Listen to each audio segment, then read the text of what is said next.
문 앞에서 소리가 들렸습니다.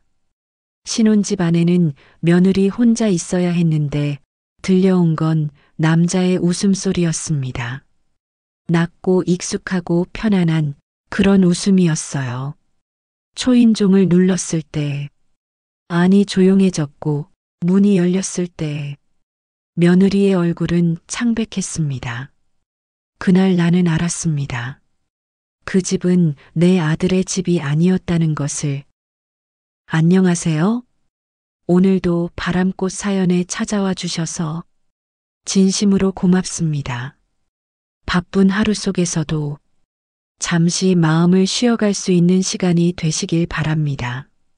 여러분의 구독과 좋아요는 작은 이야기를 피워낼 수 있는 큰 힘이 됩니다. 여러분의 따뜻한 마음에 진심으로 감사드리며 오늘의 이야기를 펼쳐보겠습니다. 아들 준호가 결혼하겠다고 했을 때 저는 기뻤습니다.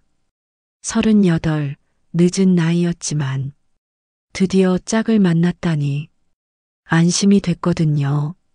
준호가 데려온 여자는 윤세빈이라고 했습니다. 31, 명문대 경제학과를 나왔고 대기업 마케팅팀에서 일한다고 했어요. 첫 인상은 좋았습니다. 단정한 흰색 원피스에 차분한 말투, 처음 만나는 자리에서 내 손을 꼭 잡으며 인사하던 그 따뜻한 손이 기억에 남았어요. 세빈은 정중했고 눈을 똑바로 보고 말했습니다. 준호가 옆에서 행복한 표정으로 세빈을 바라보는 걸 보니 오랜만에 아들의 밝은 얼굴을 본 것 같았어요. 식사를 하며 세빈의 이야기를 들었습니다. 부산에서 자랐는데 부모님은 일찍 돌아가시고 혼자 서울로 올라와 공부했다고 했어요. 장학금으로 대학을 나왔고 회사에서도 인정받는 직원이라고 했습니다. 고생한 이야기를 담담하게 하는 모습이 대견했어요. 스스로 일어선 사람이구나 싶었습니다. 그날 저녁 준호가 조심스럽게 말했습니다. 엄마, 우리 둘이 그동안 모은 돈이 좀 있어. 합치면 전세 보증금은 될 것 같아. 나는 놀라면서도 대견했어요. 요즘 젊은 사람들이 그렇게 저축하기 쉽지 않은데 둘 다 알뜰하게 살았나 보다 싶었습니다. 집으로 돌아와서도 기분이 좋았어요. 철물점 정리를 하면서도 입가에 미소가 났습니다. 아들이 좋은 사람을 만났구나. 이제 내 걱정을 덜 수 있겠구나 하는 안도감이 들었어요. 하지만 어딘가 낯설었습니다. 세빈의 눈빛이요. 나를 볼 때와 준호를 볼 때가 달랐던 거예요. 나를 볼 땐 부드러웠는데 준호를 볼 땐 뭔가 관찰하는 것 같았고 계산하는 듯한 시선이었습니다. 그 느낌을 떨쳐낼 수 없었어요. 결혼 준비는 빠르게 진행됐습니다. 세빈이 모든 걸 주도했어요. 식장도 드레스도 하객 명단도 세빈이 정했고 준호는 세빈이 정한 대로 따랐습니다. 준비 과정에서 몇 번 세빈을 만났어요. 웨딩홀을 같이 보러 가고 한복을 고르러 가고 예물을 맞추러 갔는데 세빈은 늘 완벽했습니다. 옷차림도 깔끔하고 말도 조리 있고 웃음도 적당했어요. 흠잡을 데가 없었습니다. 그런데 이상했어요. 너무 완벽해서요. 어느 날 한복집에서 세빈이 잠깐 화장실에 간 사이 세빈의 가방에서 휴대폰 진동 소리가 났습니다. 화면에 오빠라는 이름이 떴어요. 준호는 세빈한테 오빠가 있다는 이야기는 들은 적 없었습니다. 혼자 자랐다고 했으니까요. 세빈이 돌아와 휴대폰을 집어들고는 화면을 끄더니 가방에 넣었어요. 아무렇지 않은 표정이었습니다. 그날 밤 잠이 잘 오지 않았어요. 사소한 일이었지만 계속 신경 쓰였습니다. 결혼식 날이 왔습니다. 식장은 강남의 큰 호텔이었고 하객이 200명은 넘어 보였어요. 세빈 쪽 하객이 훨씬 많았는데 회사 동료들이 많다고 했습니다. 인맥이 넓다고 했어요. 식장 입구에서 세빈을 봤을 때 정말 아름다웠습니다. 하얀 드레스가 잘 어울렸고 준호도 행복해 보였어요. 하지만 식이 시작되기 전 화장실 복도에서 세빈의 목소리를 들었습니다. 전화 통화하는 소리였는데 목소리가 차가웠어요. 아까 그 부드러운 며느리가 아니었습니다. 낮고 단호한 목소리로 누군가에게 뭔가를 지시하는 것 같았어요. 나는 그냥 지나쳤습니다. 결혼식 전 긴장한 거겠지 하고요. 식은 화려하게 진행됐고 준호와 세빈이 입장할 때 모두가 박수를 쳤습니다. 나도 박수를 쳤지만 가슴 한쪽이 무거웠어요. 피로연이 끝나고 준호가 내게 왔습니다. 얼굴이 상기되어 있었고 행복해 보였어요. 손을 꼭 잡아줬더니 준호는 미소 지으며 고개를 끄덕였습니다. 신혼여행을 다녀온 후 두 사람은 마포의 작은 아파트로 들어갔어요. 준호가 전세로 얻은 집이었습니다. 주말에 한번 오라고 해서 나는 반찬을 만들어 가져다 주기로 했어요. 된장찌개, 멸치볶음, 시금치나물, 준호가 좋아하는 것들을 정성스럽게 준비했습니다. 주말 아침 반찬통을 들고 신혼집으로 향했어요. 마음이 설렜습니다. 아들이 새 보금자리에서 어떻게 지내는지 궁금했거든요. 아파트 앞에 도착해 엘리베이터를 타고 12층에 내려 복도를 걸었습니다. 1203호 문 앞에 섰는데 초인종을 누르기 전 문 안에서 소리가 들렸어요. 웃음소리였습니다.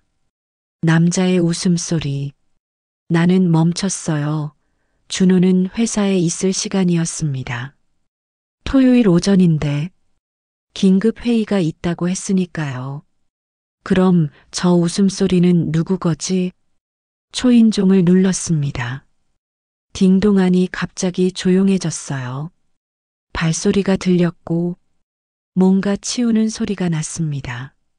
그리고 문이 열렸어요. 세빈이 서 있었습니다.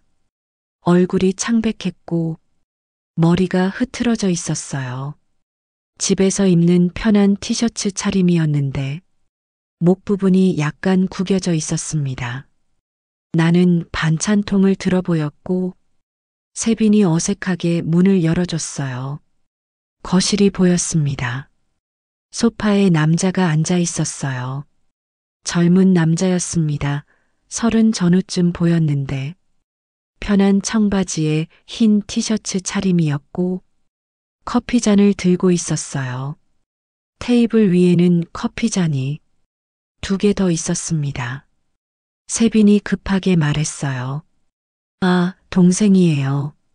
제 남동생. 남자가 일어나 가볍게 인사했습니다. 목소리가 어색했고 눈빛이 흔들렸어요. 나는 반찬통을 식탁에 내려놓았습니다. 부엌 개수대에 컵라면, 용기가 2개 놓여 있었고 거실 테이블 위에는 담배 냄새가 희미하게 났어요. 더 머물지 않았습니다. 인사하고 나왔어요. 엘리베이터를 타고 내려오는 동안 가슴이 두근거렸습니다. 동생이라고 했지만 뭔가 이상했어요. 세빈의 표정, 남자의 눈빛, 급하게 조용해진 집안, 그리고 그 담배 냄새 모든 게 자연스럽지 않았습니다. 집으로 돌아와 철물점 계산대에 앉았어요. 손님이 없는 오후였고 창밖으로 비가 내리기 시작했습니다.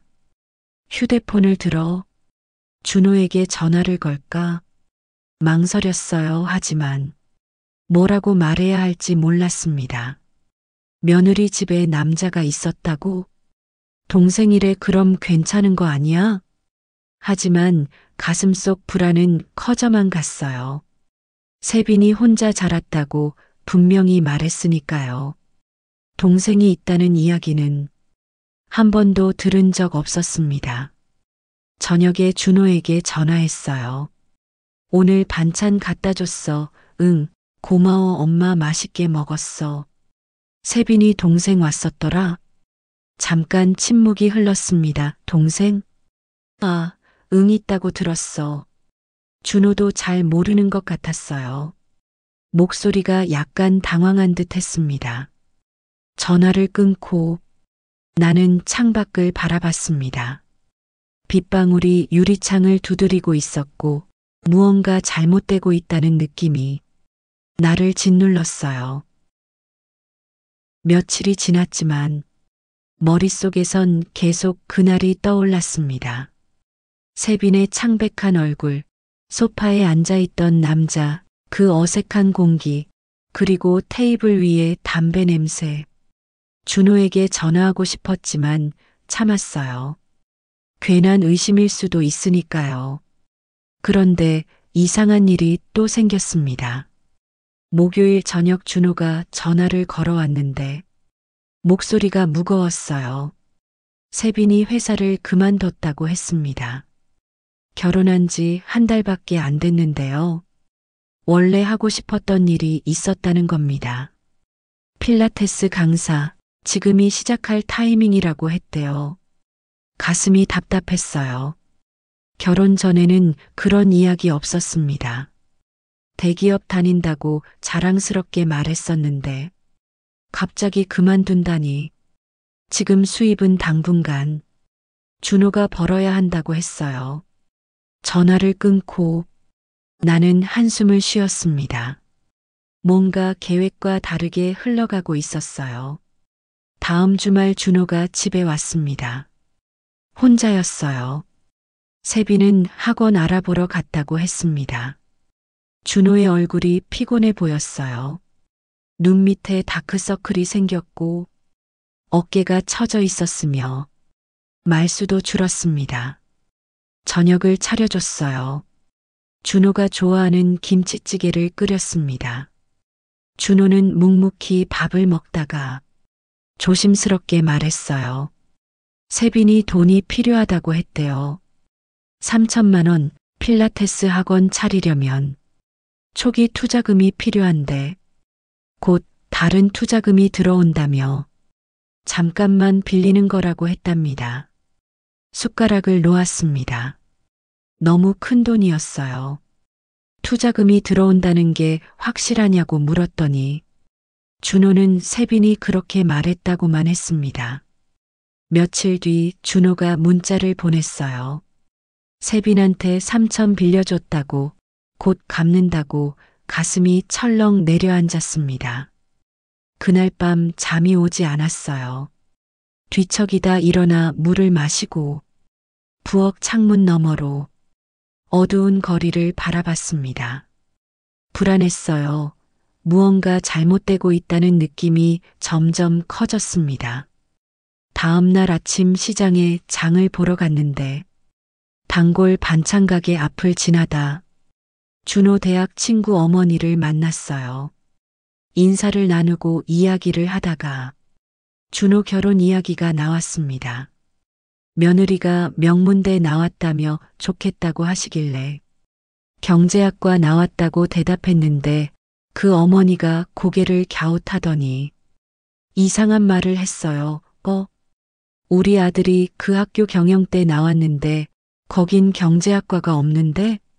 나는 멈췄습니다. 경영학과만 있고 경제학과는 사회대에 있는데 그 학교엔 사회대가 없다는 겁니다. 가슴이 철렁 내려앉았어요. 집으로 돌아와 휴대폰을 들어 세빈이 다녔다는 대학 홈페이지를 찾아봤습니다. 학과 목록을 확인했어요. 경제학과가 없었습니다. 손이 떨렸어요. 저녁에 준호에게 전화를 걸었습니다. 세빈이 다녔다는 학교에 경제학과가 없다고 말했어요.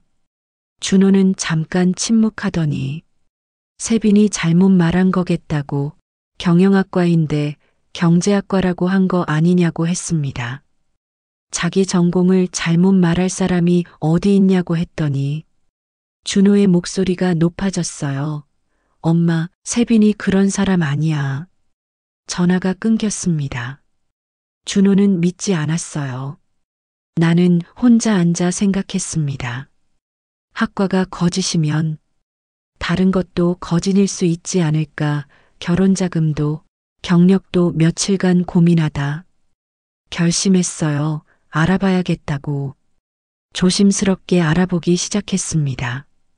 세빈이 다녔다는 회사에 아는 사람이 있는지 동네 친구들한테 물어봤더니 한 명이 그 회사에 아는 사람이 있다고 했어요. 며칠 뒤 답이 왔습니다. 세빈이 그 회사 인사 기록에 없대요. 다닌 적이 없다고 했습니다. 가슴이 무너져 내렸어요. 학과도 거짓, 경력도 거짓. 그럼 결혼 자금도 거짓이었을까? 준호에게 다시 전화를 걸어 세빈이 그 회사 다닌 적이 없다고 말했습니다. 인사 기록이 없다고요. 준호의 목소리가 커졌어요. 왜 자꾸 며느리를 의심하냐고, 이제 그만하라고, 자기들 일은 자기들이 알아서 한다고 했습니다. 전화가 끊겼어요. 나는 휴대폰을 내려놓고 한참을 그대로 앉아 있었습니다. 아들이 나를 믿지 않았어요. 며느리를 믿었습니다. 창밖으로 해가 지고 있었고 거리에 가로등이 하나씩 켜지기 시작했어요. 나는 알았습니다. 아들은 이미 세빈의 말만 믿고 있다는 걸, 그리고 무언가 큰 일이 일어나고 있다는 걸. 한 달이 지났습니다. 준호는 더 이상 집에 오지 않았어요. 전화도 뜸했고 가끔 문자로 안부만 물어왔습니다. 그마저도 짧은 한두 줄 뿐이었어요. 나는 철물점을 운영하며 하루하루를 보냈습니다. 손님을 맞고 물건을 팔고 저녁이 되면 혼자 저녁을 먹었어요. 텔레비전을 켜놓고 앉아 있었지만 내용이 귀에 들어오지 않았습니다. 화면 속 사람들이 웃고 떠들었지만 모두 멀게만 느껴졌어요. 어느 날 저녁 설거지를 하고 있는데 준호에게서 전화가 왔습니다. 목소리가 지쳐 있었어요. 한참을 망설이다 지금 집에 가도 되냐고 물었고 나는 얼른 오라고 대답했습니다. 전화를 끊고 부엌으로 달려갔어요. 냉장고를 열어 준호가 좋아하는 반찬들을 꺼냈습니다. 된장찌개를 끓이기 시작했어요. 냄비에서 보글보글 끓는 소리가 나고 구수한 냄새가 퍼졌습니다. 1시간쯤 지나 현관문이 열렸어요. 준호가 들어섰는데 문을 여는 순간 나는 숨이 멎을 뻔했습니다. 얼굴이 너무 수척해져 있었거든요. 눈이 푹 꺼져 있었고 뺨도 패여 보였으며 입술은 바짝 말라 있었어요. 마치 몇 달을 앓은 사람처럼 보였습니다. 아무 말 없이 준호는 소파에 주저앉았어요. 가방도 현관에 그냥 놓아둔 채였습니다. 나는 따뜻한 차를 내왔어요. 준호가 차를 받아들고 한참을 그대로 들고만 있더니 한참 뒤에야 한 모금 마시고 입을 열었습니다. 세빈이 자꾸 확인한다고 했어요. 위치 추적을 하루에 수십 번씩 한답니다. 회사에서 회의할 때도, 점심 먹을 때도, 퇴근길 지하철 안에서도 계속 전화가 온대요. 어디 있냐고, 누구랑 있냐고, 언제 들어오냐고. 처음엔 걱정해서 그러는 줄 알았는데 이제는 숨이 막힌다고 했습니다. 어디를 가든 감시당하는 것 같고 혼자만의 시간이 하나도 없다고 했어요. 그래서 세빈한테 조심스럽게 말했답니다. 그만하자고 믿어달라고 그랬더니 세빈이 냉정하게 대답했대요. 당신은 믿을 수 없는 사람이라고, 그래서 확인하는 거라고 말했답니다. 준호의 목소리가 떨렸어요. 자기가 뭘 잘못한 건지, 왜 세빈이 자기를 믿지 못하는 건지 모르겠다고, 매일 지쳐서 회사에서도 일에 집중할 수 없다고 했습니다. 나는 준호의 손을 잡았어요. 손이 얼음장처럼 차가웠습니다. 저녁을 차려줬는데 준호는 밥을 조금 먹다 말고 숟가락을 내려놓았어요. 그리고 한참을 망설이더니 말했습니다. 세빈한테 돈을 또 빌려줬다고. 이번엔 1억이라고. 숟가락이 바닥에 떨어졌습니다.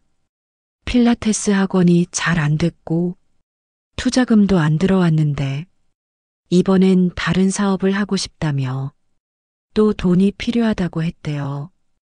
이번에야말로 확실하다고. 6개월만 있으면 큰 돈을 벌 수 있다고 세빈이 말했답니다.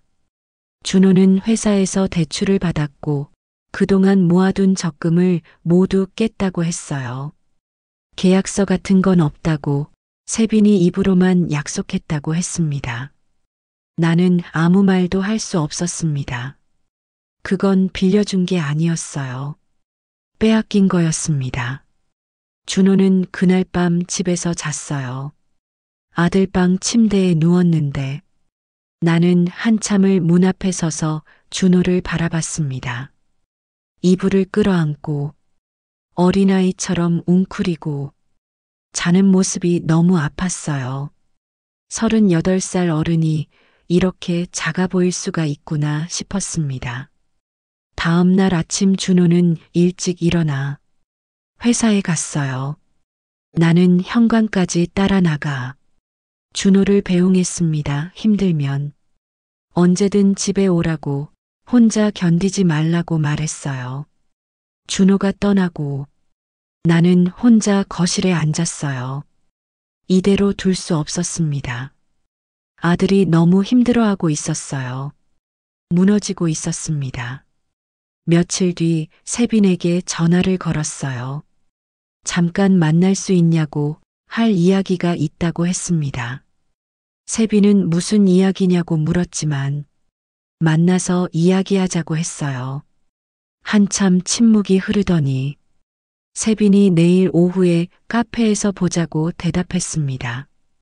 다음 날 카페에 먼저 도착해 구석 자리에 앉아 기다렸어요. 약속 시간이 지나도 세빈은 오지 않았습니다.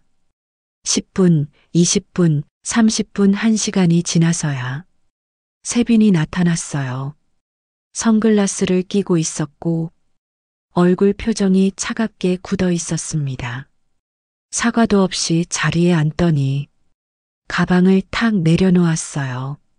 준호한테 빌린 돈 언제 갚을 거냐고 물었습니다. 1억이 넘는 돈인데 계약서도 없이 빌려갔다고, 준호가 회사에서 대출까지 받았다고 말했어요. 세빈의 얼굴이 굳었습니다. 그러더니 천천히 입을 열었어요. 빌린 게 아니라 투자라고, 자기 사업에 투자한 거니까 나중에 수익 나면 배당해 준다고 했습니다.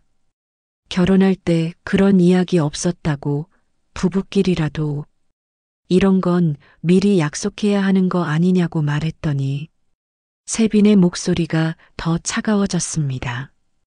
부부 사이인데 투자할 수도 있다고 왜 간섭하냐고 했어요. 준호가 많이 힘들어한다고, 위치 추적도 그만하고 좀 믿어달라고 말했더니 세빈이 선글라스를 벗었어요. 눈빛이 날카로웠습니다. 그건 부부 문제니까 간섭하지 말라고, 바쁘니까 간다고 하더니 자리에서 일어나 가버렸습니다. 나는 그 자리에 남아 한참을 앉아 있었어요. 며느리의 차가운 눈빛이 잊혀지지 않았습니다. 그건 사랑하는 사람의 눈빛이 아니었어요. 이용하는 사람의 눈빛이었습니다. 계산하는 눈빛이었어요. 집으로 돌아와 혼자 생각했습니다. 준호를 구해야 했어요. 하지만 어떻게 해야 할지 몰랐습니다. 준호는 세빈만 믿었고 내 말은 듣지 않았으니까요. 그날 밤 잠이 오지 않아 거실에 나와 앉아 있었어요. 창밖으로 비가 내리기 시작했습니다. 빗소리가 유리창을 두드렸고 빗물이 창을 타고 흘러내렸어요. 휴대폰이 울렸습니다. 준호에게서 문자가 왔어요. 괜찮으니까. 걱정하지 말라는 내용이었습니다. 하지만 준호는 괜찮지 않았습니다. 나는 알고 있었어요. 아들이 무너지고 있다는 걸, 천천히 소리 없이 무너지고 있다는 걸. 다음 날 아침 철물점 문을 열고 있는데 준호 친구 어머니가 찾아왔습니다. 표정이 어두웠어요. 준호가 요즘 많이 힘들어 보인다며 걱정하시더라고요. 회사에서도 실수가 잦고 표정이 어두워졌으며 점심시간에도 혼자 멍하니 앉아 있는 걸 봤다고 했습니다. 나는 고개를 끄덕였어요. 알고 있다고, 내가 뭘 해야 할지 모르겠다고 말했습니다. 그분이 조심스럽게 말했어요. 혹시 며느리 문제 아니냐고, 요즘 사기 결혼이 많다고 들었다며 조심하라고 했습니다. 결혼 전부터 계획적으로 접근해서 돈을 빼내는 사람들이 있다고 했어요. 사기 결혼 그 말이 머릿속에 맴돌았습니다. 학력도 거짓, 경력도 거짓, 결혼 자금도 의심스럽고 결혼 후 바로 회사를 그만두고 큰 돈을 요구하고 남편을 통제하고 모든 조각이 하나의 그림으로 맞춰지는 것 같았어요. 저녁에 준호에게 전화를 걸었습니다. 집에 한번 꼭 오라고 했어요. 준호는 바쁘다며 거절했지만 꼭 와야 한다고 중요한 이야기가 있다고 말했습니다. 이틀 뒤 준호가 왔어요. 얼굴이 더 수척해져 있었습니다. 소파에 앉히고 차를 내왔어요. 조심스럽게 물었습니다. 세빈이 결혼 전에 가져온 돈이 정말 있었냐고. 준호는 고개를 끄덕였는데 눈빛이 흔들렸어요. 통장은 봤냐고 물었더니 준호가 고개를 저었습니다. 세빈이 보여주지 않았대요. 자기 돈은 자기가 관리한다며 보여주지 않았답니다. 그럼 그 돈이 정말 있는지 확인은 했냐고 물었더니 준호는 대답하지 못했어요. 세빈을 믿었다고, 확인할 필요 없다고 생각했다고 했습니다. 나는 한숨을 쉬었습니다. 준호는 이미 많은 걸 잃었어요. 돈도, 신뢰도, 건강도, 자존감도. 준호가 조용히 물었습니다. 엄마는 세빈이 어떤 사람이라고 생각하냐고. 나는 잠깐 망설였다가 대답했어요. 세빈이는 너를 사랑한 게 아니야, 이용한 거야. 준호는 고개를 떨어뜨렸습니다. 반박하지 않았어요. 어쩌면 준호도 이미 알고 있었는지 모릅니다. 인정하고 싶지 않았을 뿐이었죠. 며칠이 지났습니다. 준호는 집에 가지 않고 회사 근처 고시원에 방을 얻었다고 했어요. 세빈과 떨어져 생각을 정리하고 싶다고 했습니다. 나는 안도하면서도 걱정했어요. 준호가 혼자 견딜 수 있을지. 어느 날 저녁 철물점 문을 닫고 있는데 준호에게서 전화가 왔습니다. 목소리가 떨리고 있었어요. 세빈의 계좌를 확인했다고 했습니다. 어떻게 확인했냐고 물으니 세빈이 깜빡하고 통장을 고시원에 두고 갔대요. 그래서 봤다고 했습니다. 잔액이 5만 원밖에 없었대요. 세빈이 결혼 전에 가져왔다던 그 돈이 없다고 했습니다. 통장에 큰 돈이 들어온 기록도 없고 최근 1년간 입출금 내역을 봤는데 월급도 들어온 적 없다고 했어요. 회사를 다녔다는 증거가 하나도 없었답니다. 전화를 끊고 나는 한참을 그대로 서 있었습니다. 모든 게 거짓이었어요. 학력도, 경력도, 결혼자금도 전부 거짓이었습니다. 다음 날 아침 일찍 준호가 집으로 왔습니다. 손에 서류 봉투를 들고 있었어요. 들어오자마자 거실 탁자에 서류들을 쏟아냈습니다. 세빈의 통장 사본, 신용조회 결과, 그리고 몇 장의 사진이었어요. 준호가 떨리는 손으로 서류를 펼쳐 놓았습니다. 세빈의 신용조회 결과에는 여러 곳에서 대출받은 기록이 빼곡했어요. 총 8천만 원 모두 연체 중이었습니다. 그리고 사진들, 세빈이 다른 남자들과 찍은 사진들이었어요. 준호가 말했습니다. 세빈의 휴대폰을 몰래 확인했다고, 그 사진들과 문자 내역을 봤다고 했어요. 세빈이 준호 말고 다른 남자들한테도 똑같은 방법으로 접근했던 거랍니다. 결혼 이야기를 꺼내고 돈을 빌리고 연락을 끊는 그런 패턴이 반복되고 있었대요. 나는 사진들을 하나씩 봤습니다. 세빈이 다른 남자의 팔짱을 끼고 웃고 있었어요. 준호한테 보여줬던 그 부드러운 미소, 똑같은 미소였습니다. 레스토랑에서, 카페에서, 공원에서 모든 사진 속 세빈은 행복해 보였어요. 준호가 휴대폰을 꺼내 문자 내역을 보여줬습니다. 세빈이 누군가한테 보낸 문자였어요. 이번엔 잘 속였지? 남자는 다 똑같아. 외로운 척하면 다 넘어와. 나는 눈을 감았습니다. 며느리라고 믿었던 사람이 이런 사람이었다니. 처음부터 계획된 거짓이었습니다. 준호가 울먹였어요.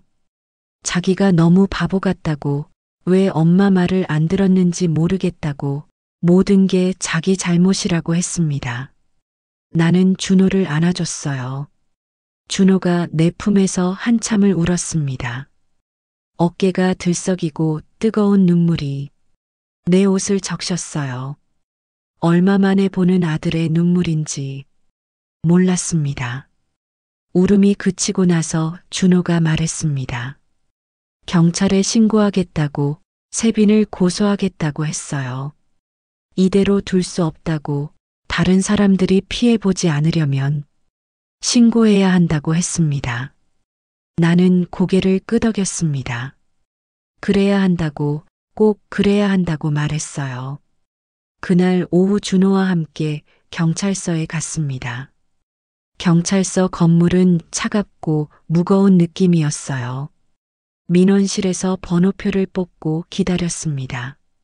사기 결혼, 사기 혐의로 고소장을 접수했어요. 준호가 모아온 증거들을 모두 제출했습니다. 통장 사본, 신용조회 결과, 문자 내역, 사진들. 경찰관이 서류를 하나씩 확인하며 고개를 끄덕였어요. 경찰관이 말했습니다. 비슷한 사건이 최근 몇 건 더 있었다고, 윤세빈이라는 이름으로는 아니지만 수법이 똑같은 사건들이 있다고 했어요. 조사가 시작되면 연락하겠다고, 증거가 충분하니 걱정하지 말라고 했습니다. 경찰서를 나오는 길에 준호가 물었습니다. 엄마, 나 언제부터 이렇게 바보였을까? 바보가 아니야. 사랑했던 거지. 사랑도 아니었어. 난 속은 거야. 처음부터 끝까지. 준호의 목소리가 쓰라렸습니다. 집으로 돌아와 저녁을 차려줬어요. 준호가 오랜만에 밥을 제대로 먹었습니다. 된장찌개를 2그릇이나 비웠고 반찬도 골고루 먹었어요. 그리고 말했습니다. 당분간 집에서 지내도 되냐고, 혼자 있기 힘들다고 했어요. 그럼 그러라고 했습니다. 아들 방이 그대로 있다고, 언제든 돌아오라고, 여기가 내 집이라고 말했어요. 며칠 뒤 경찰에서 연락이 왔습니다. 세빈을 조사했는데 다른 피해자가 3명 더 있다고 했어요. 모두 비슷한 수법이었답니다.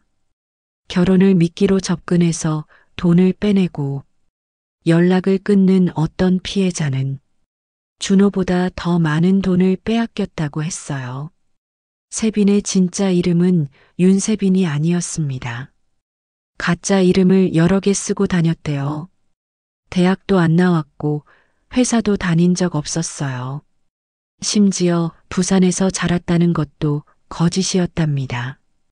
전부 거짓이었습니다. 경찰이 말했습니다. 곧 구속영장이 청구될 거라고. 재판까지는 시간이 걸리겠지만 증거가 충분하니 유죄 판결을 받을 거라고 했어요. 나는 고개를 끄덕였습니다. 그리고 조심스럽게 물었어요. 빌려준 돈은 돌려받을 수 있냐고. 경찰관이 안타까운 표정으로 고개를 저었습니다. 세빈한테 재산이 없대요. 빌린 돈은 이미 다 써버렸고 남은 게 없다고 했어요. 민사로 소송을 걸어도 받아낼 게 없을 거라고, 배상 판결을 받아도 집행할 재산이 없다고 했습니다. 집으로 돌아와 준호에게 말했습니다. 돈은 못 받을 것 같다고. 준호는 예상했다는 듯 고개를 끄덕였어요. 한참을 창밖을 바라보다 말했습니다. 괜찮아, 엄마. 돈보다 중요한 걸 배웠어. 뭘? 사람을 어떻게 봐야 하는지. 그리고 엄마 말을 들어야 한다는 거. 준호의 목소리가 담담했습니다. 더 이상 흔들리지 않는 목소리였어요. 울지도 않았습니다. 그저 차분하게 현실을 받아들이고 있었어요. 그날 밤 준호는 아들 방에서 편히 잤습니다. 오랜만에 코 고는 소리가 들렸어요. 나는 문틈으로 준호를 바라봤습니다. 얼굴이 평화로워 보였어요. 거실로 돌아와 소파에 앉았습니다. 탁자 위에는 여전히 서류들이 놓여 있었어요. 세빈의 거짓말들이 적힌 서류들. 나는 그 서류들을 하나씩 정리해서 봉투에 넣었습니다. 이제 경찰이 알아서 할 거예요. 우리가 할 일은 앞으로 나아가는 것 뿐이었습니다. 창밖으로 달이 떠올랐습니다. 밝은 달이었어요. 거리를 환하게 비추는 달빛을 보며 생각했습니다. 이제 조금씩 나아지겠지. 준호도 나도. 한 달이 지났습니다. 세빈은 구속됐어요. 사기 및 사문서 위조 혐의였습니다. 다른 피해자들도 모두 고소를 했고 증거들이 쌓였어요. 검찰에서는 구속 기소가 확실하다고 했습니다. 재판 날짜가 잡혔습니다. 준호는 재판에 가지 않겠다고 했어요. 더 이상 그 사람 얼굴을 보고 싶지 않다고, 법정에서 마주치는 것만으로도 힘들 것 같다고 했습니다. 나는 혼자 재판을 참관하러 갔어요. 법원 건물은 웅장했지만 차가웠습니다. 복도를 걸어 법정으로 들어갔어요.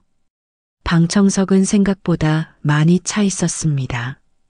다른 피해자들과 그 가족들이 온 거였어요. 법정에 세빈이 들어왔습니다. 수감복을 입고 있었고 머리가 단정하지 못했어요. 손에는 수갑이 채워져 있었습니다. 처음 만났을 때 그 말끔한 모습은 온데간데 없었어요. 재판이 시작됐습니다. 재판장이 입장하고 모두 일어섰다가 앉았어요. 검사가 기소 내용을 낭독하기 시작했습니다. 검사가 세빈의 범행을 하나씩 설명했습니다. 가짜 학력으로 신뢰를 얻고 결혼을 핑계로 돈을 빼내고 피해자들을 감정적으로 조종했다고 했어요. 총 4명의 피해자에게서 2억 3천만 원을 편취했고 계획적이고 반복적인 범행이었다고 했습니다. 세빈의 변호사는 세빈이 어려운 환경에서 자랐고 생활고 때문에 어쩔 수 없었다고 변론했습니다. 아기가 있었던 건 아니라고 돈을 갚을 의사는 있었다고 주장했어요. 하지만 증거는 명확했습니다. 계획적이고 반복적인 범행이었고 갚을 의사가 있었다는 증거는 전혀 없었어요. 재판장이 세빈에게 물었습니다. 피해자들에게 할 말이 있냐고. 세빈은 한참 동안 고개를 숙이고 있었어요. 법정이 조용해졌습니다.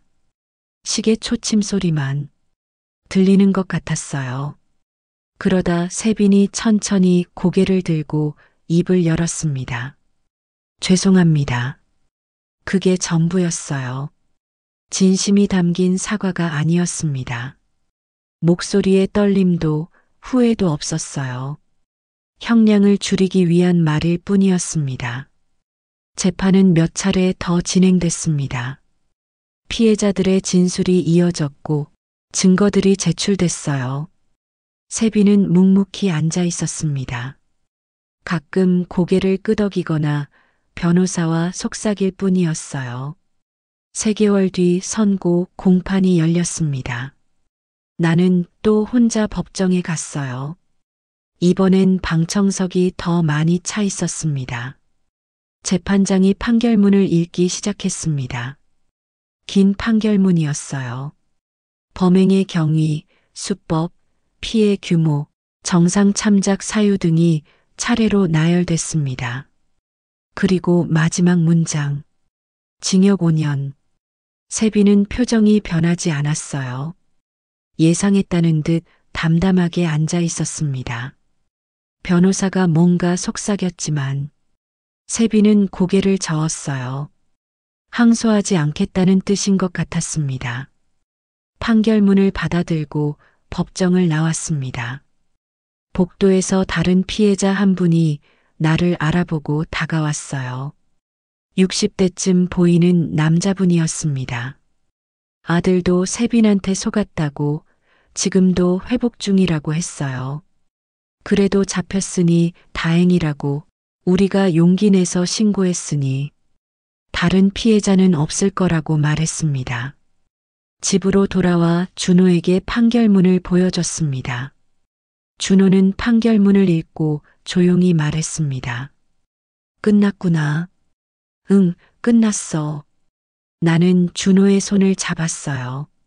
손이 예전보다 따뜻했습니다. 준호는 천천히 회복하고 있었어요. 회사에도 정상적으로 다녔고 친구들도 만나기 시작했습니다. 얼굴에 생기가 돌아왔고 밥도 잘 먹었어요. 가끔 웃기도 했습니다. 어느 주말 준호가 나를 산책에 데리고 나갔습니다. 공원을 걸으며 이야기를 나눴어요. 봄날이었고 벚꽃이 피어 있었습니다. 꽃잎이 바람에 날려 우리 어깨에 내려앉았어요. 준호가 말했습니다. 이제 다시 시작하고 싶다고, 제대로 된 사람을 만나서 제대로 된 관계를 만들고 싶다고 했어요. 너무 서두르지 말라고, 천천히 하라고 말했더니 준호가 웃으며 대답했습니다. 이번엔 엄마 말 들을 거라고, 만나는 사람 있으면 엄마한테 먼저 소개시켜 줄 거라고 했어요.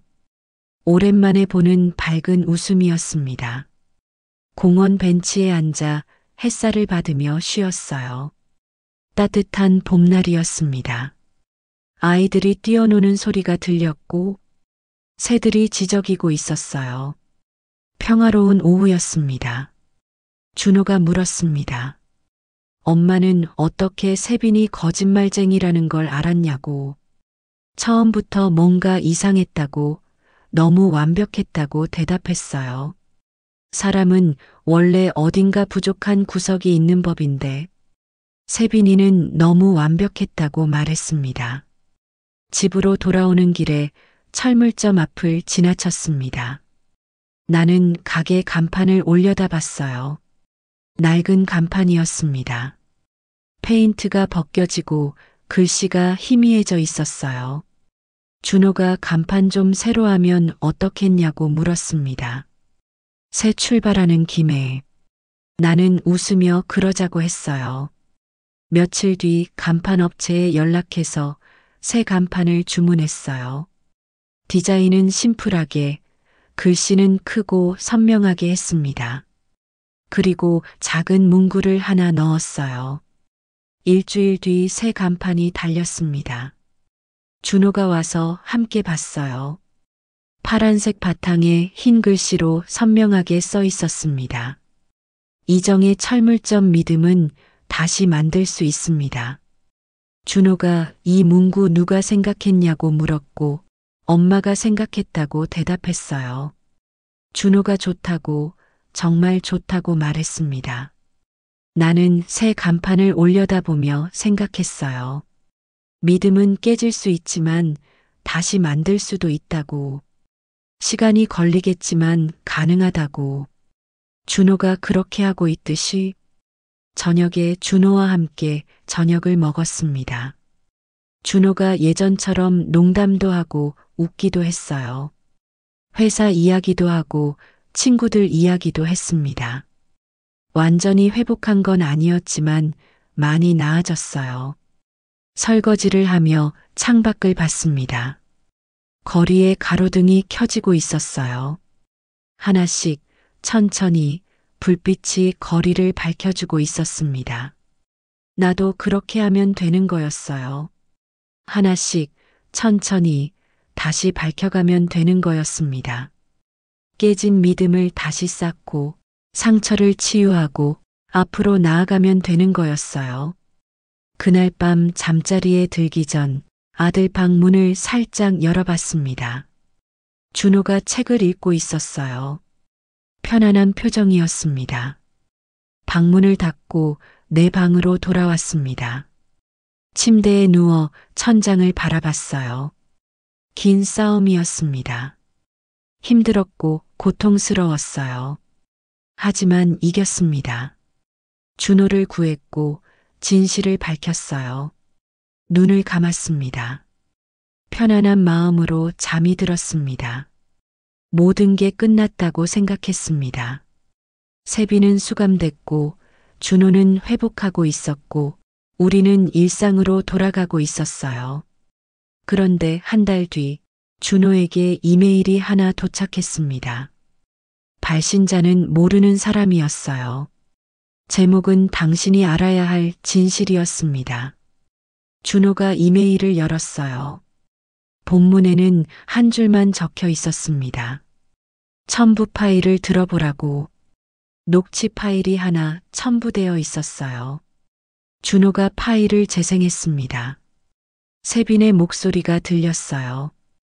그리고 다른 여자 목소리도 들렸습니다. 세빈이 말했습니다.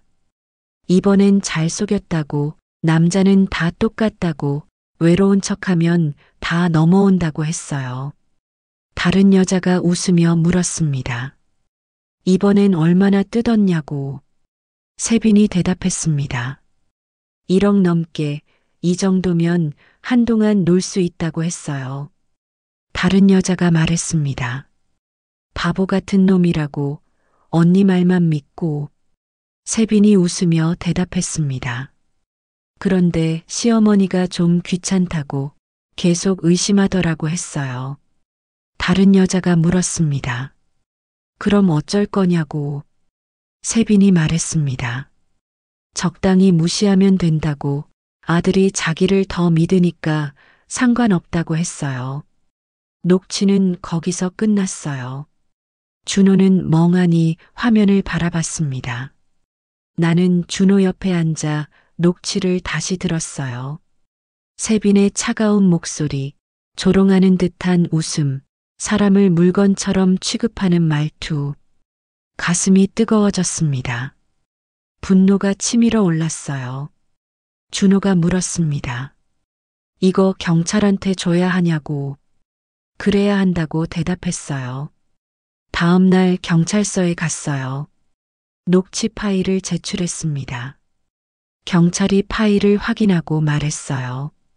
이미 세빈의 형이 확정됐지만 이 녹취는 다른 피해자들의 재판에 도움이 될 거라고, 그리고 이 녹취를 보내온 사람을 찾아보겠다고 했습니다. 일주일 뒤 경찰에서 연락이 왔어요. 녹취를 보내온 사람을 찾았다고 했습니다. 세빈의 친구였던 여자인데 세빈한테도 돈을 빌려줬다가 못 받았대요. 그래서 복수하려고 녹취를 보낸 거였답니다. 경찰이 말했어요. 그 여자도 세빈의 수법을 알고 있었지만 방관했다고, 공범으로 조사 중이라고 했습니다. 나는 한숨을 쉬었어요. 세빈 주변에는 세빈 같은 사람들이 있었던 거였습니다. 집으로 돌아와 준호에게 말했어요. 녹취를 보내온 사람도 조사받는다고. 준호가 말했습니다. 엄마, 난 더 이상 이 일에 에너지를 쓰고 싶지 않아. 이제 정말 끝내고 싶어. 그래, 끝내자. 며칠 뒤 검사실에서 연락이 왔습니다. 세빈의 공범으로 추가 기소할 사람들이 있다고, 재판이 다시 열릴 거라고 했어요. 참고인으로 출석해달라고 했습니다. 나는 거절했어요. 더 이상 재판에 가고 싶지 않았습니다. 필요한 진술은 서면으로 제출하겠다고 했어요. 검사가 이해한다고 했습니다. 서면 진술서를 작성했어요. 세빈을 처음 만났을 때부터 의심했던 순간들, 확인한 거짓말들, 준호가 받은 피해를 차근차근 적었습니다. 진술서를 쓰며 생각했어요. 이게 마지막이라고. 이제 정말 끝이라고. 진술서를 우편으로 보냈습니다. 그리고 집으로 돌아와 세빈 관련 서류들을 모두 꺼냈어요. 판결문, 고소장, 증거 자료들 모두 상자에 담아 창고 깊숙이 넣었습니다. 다시 꺼내볼 일은 없을 거예요. 거실로 돌아와 소파에 앉았습니다. 텔레비전을 켰어요. 저녁 뉴스가 나오고 있었습니다. 아나운서가 말했습니다. 최근 사기 결혼 피해가 증가하고 있다고, 전문가들은 철저한 신원 확인이 필요하다고 조언한다고 했어요. 나는 뉴스를 보며 생각했어요. 우리만 당한 게 아니구나. 많은 사람들이 비슷한 피해를 보고 있구나. 준호에게 전화를 걸었습니다. 저녁 먹었냐고 물었더니 먹었다고 했어요. 내일 시간 있냐고 물었더니 왜냐고 했습니다. 같이 영화 보러 갈까 하고 말했더니 준호가 웃으며 대답했습니다. 좋다고, 재밌는 거 보자고 했어요. 전화를 끊고 나는 미소 지었습니다. 이제 정말 일상으로 돌아가는 거였어요. 6개월이 지났습니다. 준호는 완전히 회복했어요. 회사에서도 승진했고 새로운 프로젝트를 맡아 열심히 일하고 있었습니다. 나는 철물점을 운영하며 평범한 일상을 보냈어요. 손님을 맡고 물건을 팔고 저녁이 되면 가게 문을 닫았습니다. 어느 날 동네 카페에서 커피를 마시고 있는데 옆 테이블에 젊은 여자 둘이 앉아 있었어요. 대화가 들렸습니다. 한 여자가 말했습니다. 소개팅 나가기로 했다고, 앱에서 만난 사람인데 조건이 괜찮다고, 대기업 다니고 집도 있다고 했어요. 다른 여자가 조심하라고, 요즘 사기꾼 많다고 했습니다. 첫 번째 여자가 말했습니다. 알지만 이 사람은 진짜 같다고, 사진도 보내줬고 회사 명함도 보내줬다고 했어요. 나는 커피잔을 내려놓았어요. 그 대화가 신경 쓰였습니다. 자리에서 일어나 그 여자들에게 다가갔어요.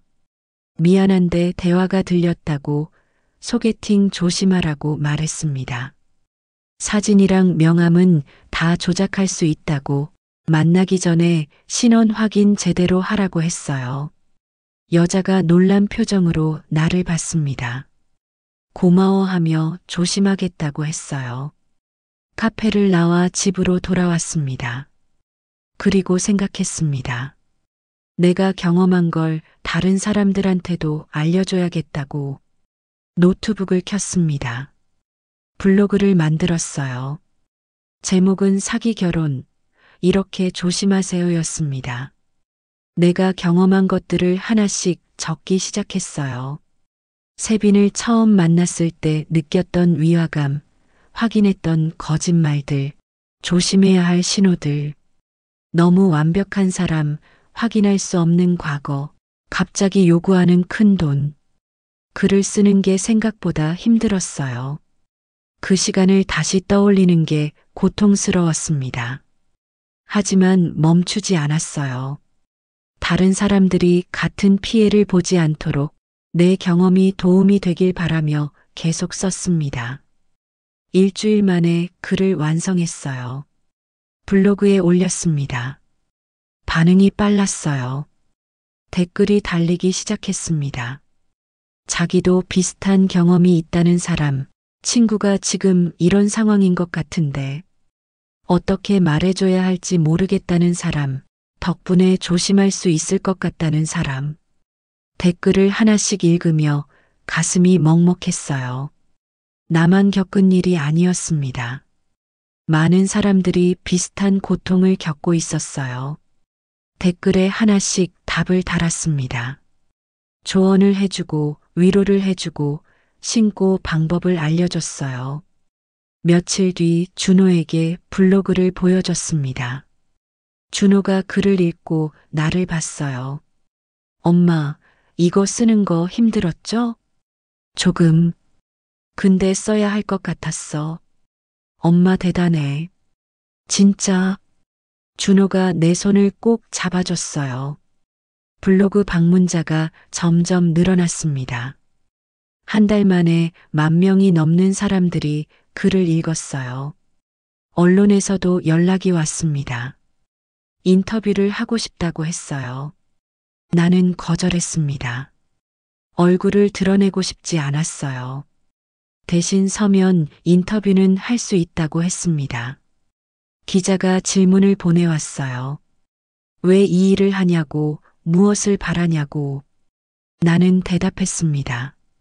제가 바라는 건 간단하다고, 다른 사람들이 저처럼 고통받지 않았으면 좋겠다고. 사랑은 아름다운 거지만 사랑을 이용하는 사람들도 있다는 걸 알았으면 한다고 썼어요. 기사가 나갔습니다. 반응이 뜨거웠어요. 많은 사람들이 공감했고 비슷한 경험을 공유했습니다. 어느 날 저녁 철물점을 정리하고 있는데 한 여자가 가게로 들어왔습니다. 30대쯤 보이는 여자였어요. 혹시 블로그 쓰시는 분이냐고 물었습니다. 맞다고 대답했어요. 여자가 눈물을 글썽였어요. 감사하다고, 덕분에 자기가 속을 뻔한 걸 알았다고 했습니다. 블로그 글 읽고 자기가 만나던 사람 신원 확인했는데 다 거짓이었다고, 선생님 아니었으면 큰일 날 뻔했다고 했어요. 여자가 인사하고 나갔어요. 나는 그 뒷모습을 바라보며 생각했습니다. 내가 한 일이 의미가 있었구나. 그날 밤 준호와 저녁을 먹으며 이야기했어요.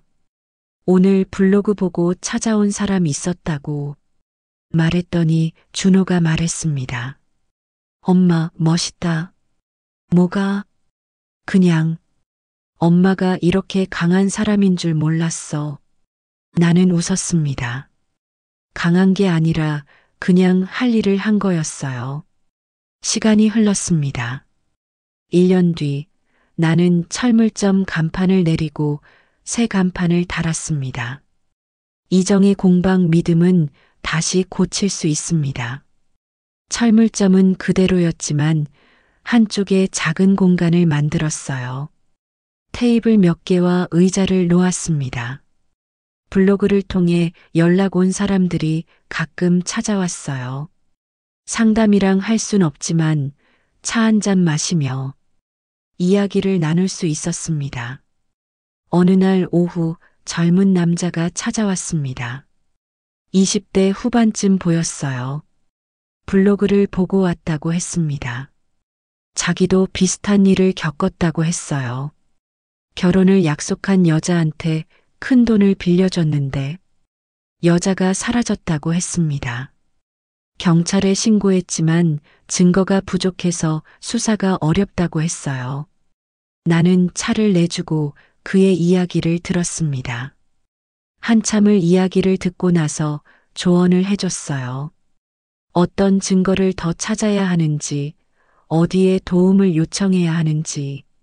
남자가 감사하다며 돌아갔습니다. 문을 나서며 말했어요. 선생님 같은 분이 계셔서 다행입니다. 나는 미소 지으며 대답했습니다. 힘내세요. 진실은 언젠가 드러나니까요. 저녁이 되어 가게 문을 닫았습니다. 공구들을 정리하며 생각했어요. 사람도 공구처럼 다르면 갈고 닦으면 된다고. 다만 같은 손에 다시 쥐어주지 않을 뿐이라고. 집으로 돌아오는 길에 준호에게 전화가 왔습니다. 오늘 저녁에 소개시켜줄 사람이 있다고 했어요. 누군데? 만나보면 알아. 엄마 마음에 들 거야. 저녁에 준호가 여자를 데리고 왔습니다. 30살쯤 보이는 여자였어요. 선생님이라고 했습니다. 초등학교에서 아이들을 가르친다고 했어요. 여자는 정중했고 따뜻했습니다. 눈빛이 맑았어요. 준호를 바라보는 시선이 진심 어려 보였습니다. 저녁을 함께 먹으며 이야기를 나눴어요. 여자는 자기 이야기를 솔직하게 했습니다. 부모님 이야기, 학교 이야기, 꿈 이야기. 꾸미지 않았어요. 식사가 끝나고 여자가 설거지를 도와줬습니다. 부엌에서 둘이 이야기를 나눴어요. 준호한테 얘기 많이 들었어요. 힘든 시간을 겪으셨다고. 이제 괜찮아요. 다 지나간 일이에요. 준호가 어머님 정말 존경한대요. 저도 어머님처럼 강한 사람이 되고 싶어요. 나는 여자의 손을 잡았어요. 강할 필요 없어요. 진실하면 돼요. 여자가 웃으며 고개를 끄덕였습니다. 여자가 돌아가고 준호와 둘이 남았어요. 준호가 물었습니다. 어때? 좋아. 좋은 사람이야. 다행이다. 엄마가 마음에 들어해서. 준호가 안도하는 표정을 지었어요. 준호야, 천천히 해. 서두르지 말고. 응, 알아. 이번엔 제대로 할 거야. 그날 밤 나는 오랜만에 일기를 썼습니다. 오래된 노트를 꺼내 펜을 들었어요. 오늘 준호가 새 사람을 소개시켜줬다. 좋은 사람이었다. 진실한 사람이었다. 이번엔 괜찮을 것 같다. 잠시 멈췄다가 계속 썼습니다. 세빈 때문에 힘든 시간이었지만 그 시간이 나를 더 강하게 만들었다. 준호도 성장했다. 이제는 사람을 보는 눈이 생겼다. 마지막 문장을 적었습니다. 거짓은 오래 걷지만 끝까지 가지 못한다. 진실은 느리지만 결국 도착한다. 일기장을 덮었습니다. 침대에 누워 천장을 바라봤어요. 긴 여정이었습니다. 하지만 끝이 아니라 새로운 시작이었어요. 다음 날 아침 일찍 일어나 공방으로 갔습니다.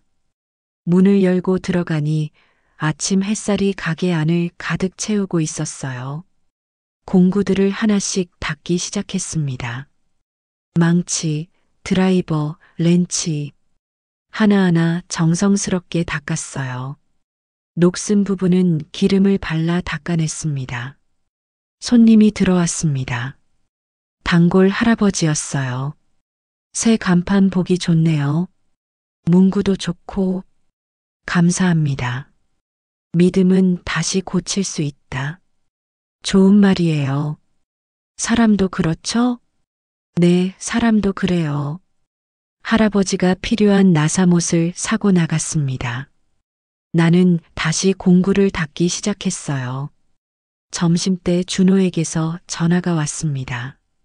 엄마, 점심 먹었어? 아직. 너는? 나도 아직. 같이 먹을까? 그래, 어디서? 엄마 가게 앞 국밥집. 30분 뒤에 갈게. 전화를 끊고 미소 지었습니다. 준호가 자주 전화하고 자주 찾아왔어요. 예전보다 훨씬 자주. 가게 문을 잠그고 국밥집으로 갔습니다. 준호가 이미 와 있었어요. 둘이 마주 앉아 국밥을 먹었습니다. 엄마, 다음 주에 유진이 부모님 뵈러 가기로 했어. 그래, 좋아. 긴장돼. 잘 보일 수 있을까? 진실하게 대하면 돼. 꾸미지 말고. 준호가 고개를 끄덕였어요. 식사를 마치고 각자 일터로 돌아갔습니다. 나는 가게로, 준호는 회사로. 저녁이 되어 가게 문을 닫았습니다. 하루의 매출을 정리하고 장부에 적었어요. 그리고 간판을 올려다 봤습니다. 이정의 공방 믿음은 다시 고칠 수 있습니다. 조용히 중얼거렸습니다. 사람도 공구처럼 다르면 갈고 닦으면 됩니다. 다만 같은 손에 다시 쥐어주지 않을 뿐이죠. 집으로 걸어가는 길, 가로등 불빛이 길을 밝혀주고 있었습니다. 저녁 바람이 불었어요. 시원한 바람이었습니다. 하늘을 올려다봤습니다. 별이 반짝이고 있었어요. 나는 계속 걸었습니다. 앞을 보고 천천히 한 걸음씩 오늘도 함께 해주셔서 고맙습니다. 여러분의 하루에 작은 쉼이 되었길 바라며 지금까지 바람꽃 사연이었습니다. 무료로 할 수 있는 구독과 좋아요는 다음 이야기를 이어가는 큰 힘이 됩니다. 늘 건강하시고 평안한 하루 보내세요. 시청해 주셔서 감사합니다.